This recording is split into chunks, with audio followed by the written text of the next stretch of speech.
Hi everyone, welcome back to my channel. For today's video we are doing a kind of part 2 to the recent If I Could Only Choose One tag video that I did. There has been a kind of spin-off to this linked to eyeshadow palettes, and it is if I could only choose one from X brand.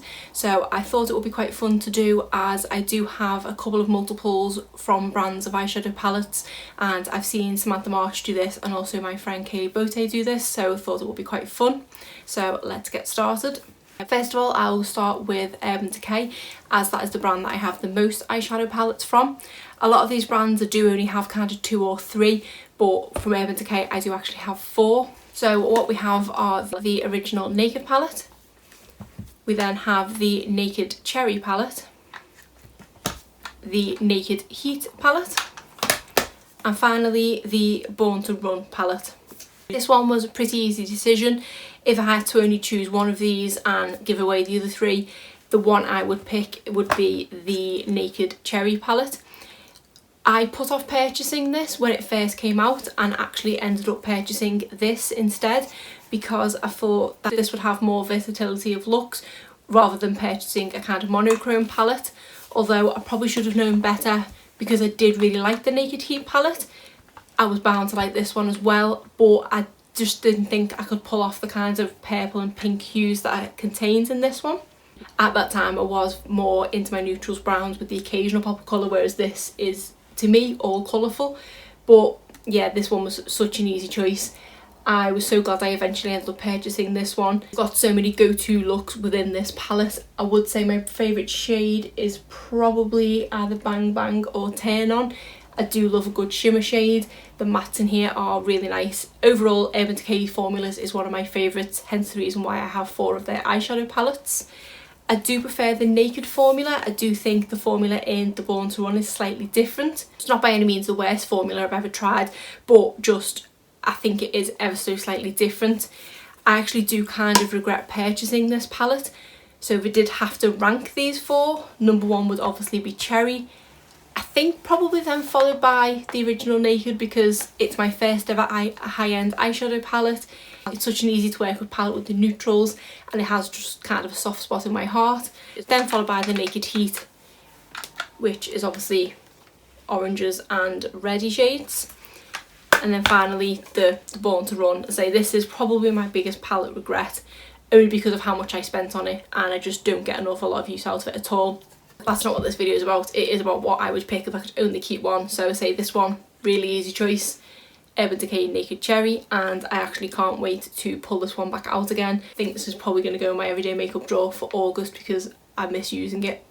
Then we have the brand Colourpop. I do only actually have 2 of their eyeshadow palettes. I did think I had a third, I don't know what one I was thinking of, but I do only have 2.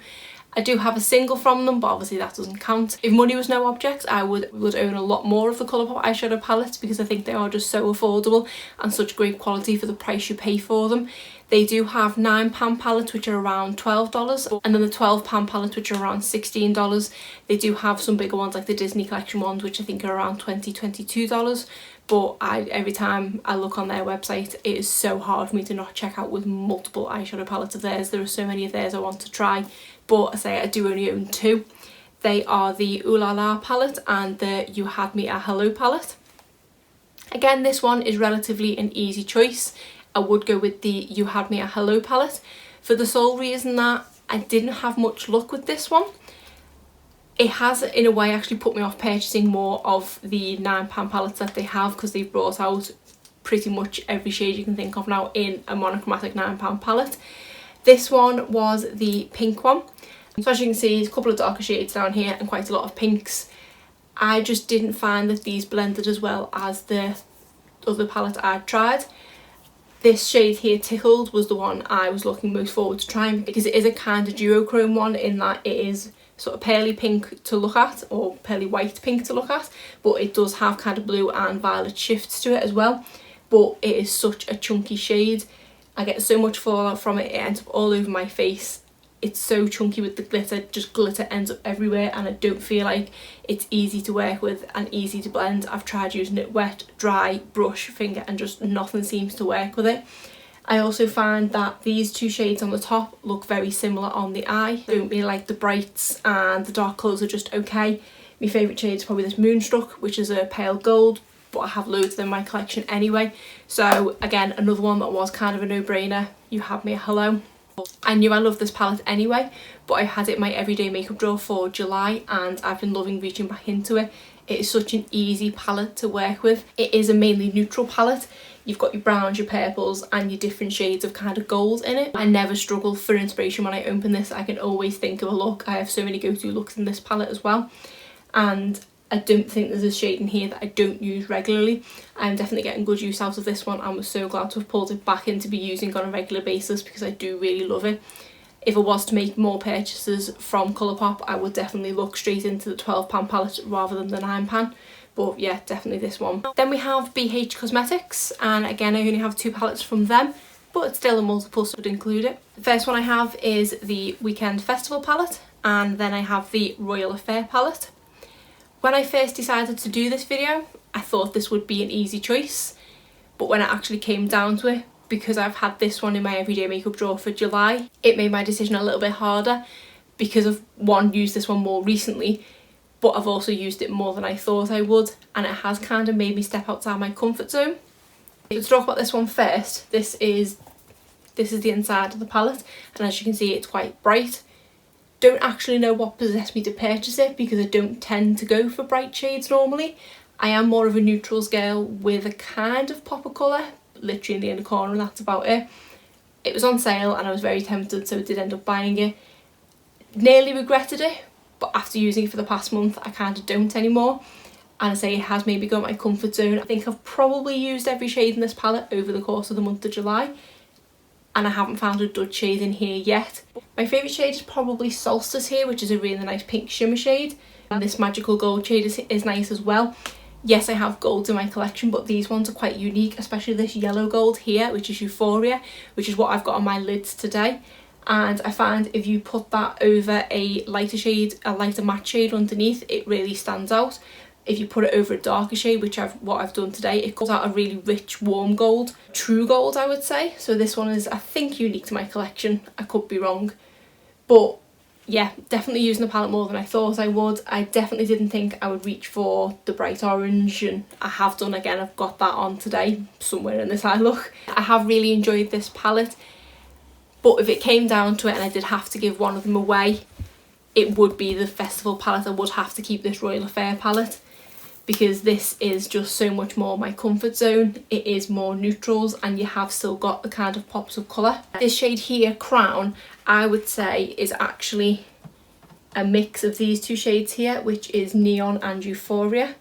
You kind of look at them next to each other. I would say that is somewhere in the middle. There's another one that's quite unique to my collection. It's kind of a lime green gold, which is a weird combination. Yes, this palette might look more boring. I just know where I'm working with this one. So I did kind of want to pick the Weekend Festival to pick a brighter out there palette, but I just had to be honest with myself and kind of pick this one because this is more of a cosy feeling palette to me, if that makes any sense in the slightest. So definitely pick this one, but I'm very glad I've managed to fall in love with this one. Then we have the brand Tarte, and from them I have 3 eyeshadow palettes. I have 2 of their minis and then the Make Believe in Yourself. So the 2 minis are the Tartelette Tease. This is just a 6-pan palette. And then the Tartiest Pro To Go, which is another 6-pan palette, but this one is laid out slightly differently.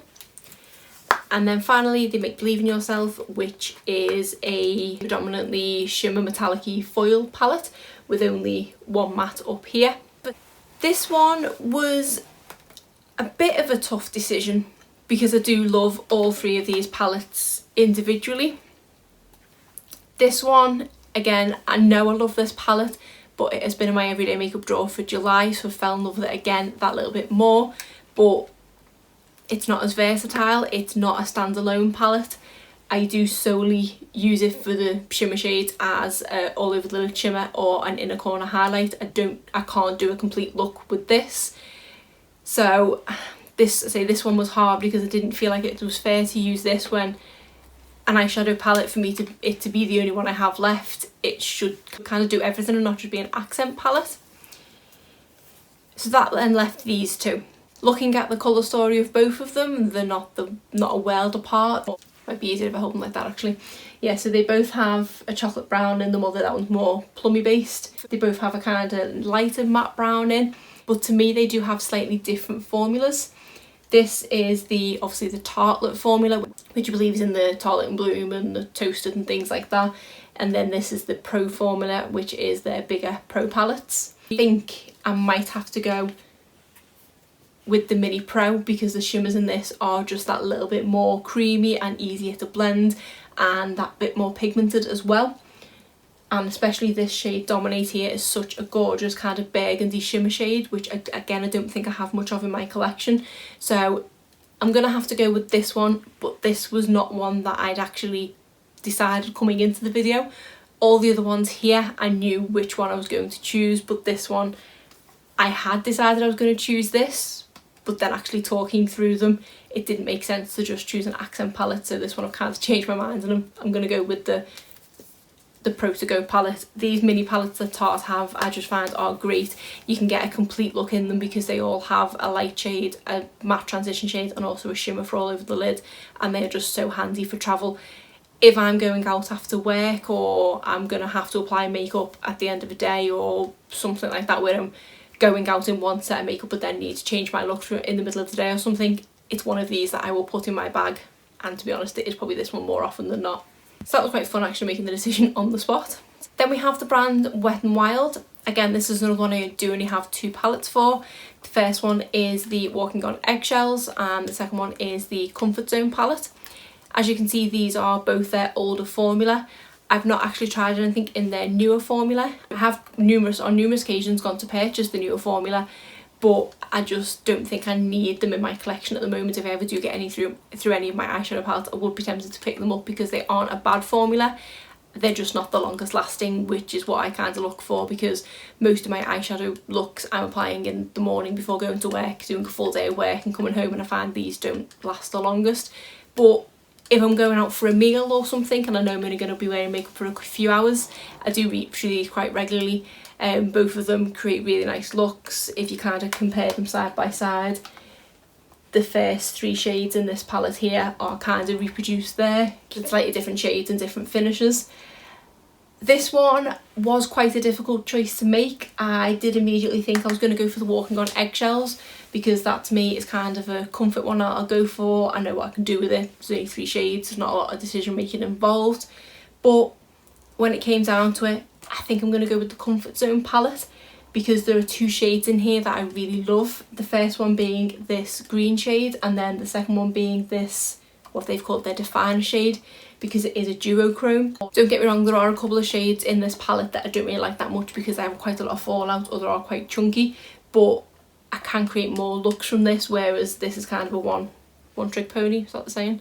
This is kind of a one trick pony, but it is a comfort thing. So this one was quite close, but I'm gonna have to go with the Comfort Zone. Then finally we have Makeup Revolution. I did used to have I think 5 or 6 palettes from Makeup Revolution, but in my last palette declutter I did get rid of a few of them, so now I'm only left with 3.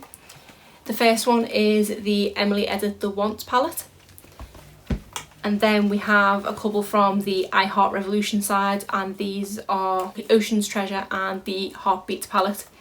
So these were the 2 that I bought solely for the packaging. They are both double-sided. They don't have a mirror, which doesn't bother me because I never apply my makeup using a handheld mirror anyway. So pinks, purples, golds, oranges, fair mix of everything in here. Really nice palette. Pretty decent formula for Makeup Revolution. I know that's not necessarily a good thing to say when you have to justify it by saying it's a good formula for a cheaper brand, but overall I'm quite happy with this palette and do regularly enjoy reaching into it. Then we have the Ocean's Treasure, which is more your blues, your greens, a few golds and purples and things in there. Didn't like this one as much as the Heartbeats one. Didn't find the formula was as good, and these pan sizes are really awkward to be able to get your brush in properly. And I feel like you did have to dig your brush in to get enough pigment on your brush. So this one's obviously not really a contender, but I really love the packaging of this so much. It has like a kind of purple shift to it as well, so I'm never going to get rid of it. I didn't spend an awful lot of money on it anyway, so this one's not a contender. So that leaves the Emily Edits palette, which is such an awkward palette to hold. So as you can see, it's got quite a lot of shades in there, really nice colour story. When I purchased this, I was so excited about it because it had such a unique colour story to it. I get so much inspiration when I open this eyeshadow palette. There are so many different tones of looks I can create. I can create a pink look, a purple look, a green look, a neutral brown look, a more smoky brown look. It has kind of got everything. The only thing that lets it down is the formula.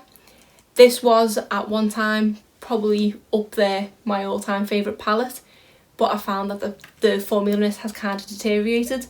I'm hitting hard pan in a lot of the shades. I know that does mean I just need to kind of scrape off the top and go at it again, but it has left me kind of disappointed, and I feel like it's becoming a bit more work than it should be. So this one maybe 6 months ago would have been an easy decision. I would have gone for this one straight away, but now I think if it came down to it, if it did end up having to give this one away, I wouldn't be heartbroken. Whereas if I lost this one, ironically, I would be heartbroken, because one, I'd lose such a cute looking package in my collection, and I'd also lose a nice array of shades. Yes, it's not got the versatility that the Emily palette's got, but these, as of yet, these shadows haven't hit hard pan. I don't feel like they've deteriorated, but again, I know I've not had it as long as the Emily palette. They may go that way, but just both palettes in their current state, this is one I would be more upset to lose. I don't know if that is more attributed to the packaging, because this one is quite bulky. I'm not a massive fan of bulky palettes. This one was close, but yeah, I think I'm going to have to go with the Heartbeats palette, because how could you not? So that's it for my If I Could Only Choose One eyeshadow palette from X brand. If you like this video, please be sure to give it a thumbs up and subscribe if you're not already. Thanks.